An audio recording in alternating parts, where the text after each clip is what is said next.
मैं जितने व्यापारियों से मिलता हूं ना, मैं उनसे पूछता हूं एग्जैक्टली पिछले महीने का आना पाई प्रॉफिट मुझको एक लाइन में बता दो कितना था। उनको मालूम नहीं रहता है। मेरा नाम है Vivek Bindra, founder and CEO बड़ाबिजनेस.com। क्या है ये बड़ा बिजनेस? ये मेरी कंपनी का नाम है। मैं आप सबका बिजनेस बड़ा करने में आपकी मदद करता हूं। एक छोटे व्यापारी का, एक स्टार्टअप का, एक एमएसएमई या स्मॉल मीडियम एंटरप्राइज को बिजनेस बड़ा करने में मैंने देखा कि एक व्यापारी को तकलीफ आती है कि उसको बिजनेस बड़ा तो करना चाहता है पर जानता नहीं, उसके पास जानकारी नहीं है। इसके लिए मैंने कई affordable problem solving short term courses launch किए हैं, 2 महीने 3 महीने के। वर्किंग कैपिटल एक बहुत बड़ी तकलीफ है। क्या है वर्किंग कैपिटल? पहले इसको जरा समझते हैं कि बिजनेस फेल क्यों हो जाता है। देखिए, पहली चीज, अगर आपको कैश मैनेज नहीं करना आया अपने बिजनेस में, आप day to day operations manage नहीं कर पाएंगे। आपकी इन्वेंट्री और इक्विपमेंट पे अगर आपको और पैसा लगाना है, आप नहीं कर पाएंगे। नया प्रोडक्ट नहीं खरीद कर पाएंगे और पैसा कलेक्शन में ध्यान चला जाएगा।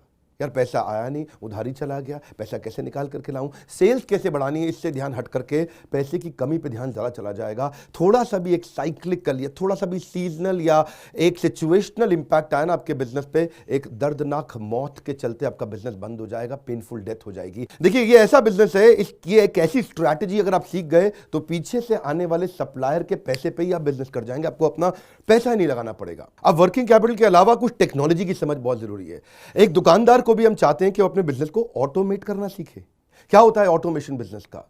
एक रिटेलर भी जब तक अपने करंट दुकान को ऑटोमेट करके पूरी तरीके से इससे बाहर नहीं निकलेगा, वो गल्ला नहीं छोड़ पाएगा, नेक्स्ट ब्रांच नहीं खोल पाएगा, नेक्स्ट ऑफिस नहीं खोल पाएगा, नेक्स्ट कंपनी, नेक्स्ट फैक्ट्री नहीं डाल पाएगा। आपको ईआरपी और सीआरएम की समझ होनी चाहिए। टेक्नोलॉजी क्या होती है मेरे बिजनेस के अंदर, कौन सी टेक्नोलॉजी चाहिए, मैं कैसे सर्विसेज और प्रोक्योरमेंट को कंट्रोल कर लूं, मैं कैसे पेमेंट मेरी किसको देनी है, किससे लेनी है। मेरे पास एक शीट पे हर समय पता होना चाहिए मेरा एक्सपेंडिचर कितना हुआ है, कितना स्टॉक फालतू पड़ा हुआ पीछे, इन्वेंट्री कितनी पड़ी है, मेरी कॉस्टिंग क्या है, प्राइसिंग क्या है, मार्जिन कितने हैं, वेस्टेज कितनी हो रही है, मेरा कैश फ्लो के ऊपर मुझे टैक्सेशन की क्या तैयारी करनी है, बैंक की ट्रांजैक्शंस क्या हो रही हैं, मेरे को कैसे अपनी सेल्स का प्रोजेक्शन डालना है, इंसेंटिव को कैसे डिस्ट्रीब्यूट करना है, डिस्ट्रीब्यूटर से कैसे डील करना है, फ्रेंचाइजी को कितना पैसा देना है, कितना लेना है, सारी चीज एक शीट पे। Finance for non finance. आप में से कई व्यापारी है जिन्होंने चार्टर्ड अकाउंटेंसी नहीं करी है, जो एमबीए नहीं है फाइनेंस के अंदर। और जब आपने एमबीए फाइनेंस पढ़ा ही नहीं, चार्टर्ड अकाउंटेंसी पढ़ी नहीं, तो आपको बेसिक चीजें हैं। देखिए, फाइनेंस के अंदर 3 चीजें आनी जरूरी है।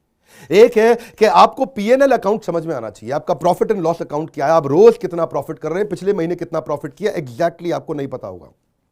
मैं जितने व्यापारियों से मिलता हूं ना, मैं उनसे पूछता हूं एग्जैक्टली पिछले महीने का आना पाई प्रॉफिट मुझको एक लाइन में बता दो कितना था। उनको मालूम नहीं रहता है। दूसरी चीज, बैलेंस शीट समझ में नहीं आती कि बैलेंस शीट बनती कैसे, समझनी कैसे है, उसका मेरी बिजनेस में क्या इंपैक्ट है। और तीसरी चीज, cash flow statement. Profit and loss अलग होता है, कैश फ्लो स्टेटमेंट अलग होता है।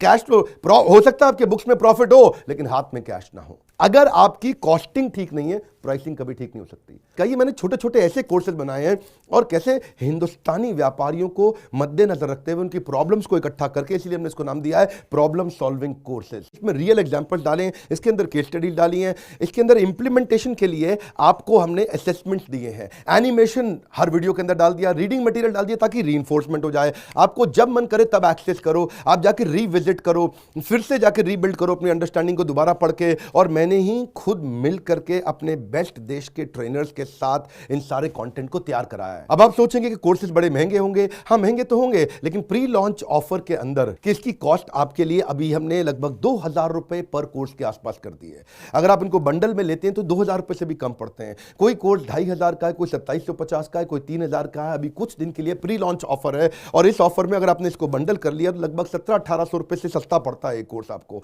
और ये सारे वो कोर्सेज हैं जो आपके जीवन में तुरंत जेकर लाने वाले हैं। थोड़ा सा पैसा अगर आपने इन्वेस्ट किया, बहुत बड़ा गेम चेंज होगा। ये बोर्डलाइन नंबर है, इसको फोन करके इसके बारे में पता लगाइए कि आपको कैसे काम आएंगे कोर्सेज। काउंसलर को फोन करो, उसको पूछो भाई मैं ये बिजनेस करता हूं, ये मुझको कैसे मदद करेगा, और ये वो आपको तुरंत बताएगा। इस समय प्री लॉन्च ऑफर में अगर आप ले लें तो बहुत बड़ा बेनिफिट है। ये प्री लॉन्च ऑफर चली गई कि कोर्स का प्राइस वापस बढ़ जाएगा। मैं आपको फिर से सुझाव दे रहा हूं, सफलता को डिले मत करो।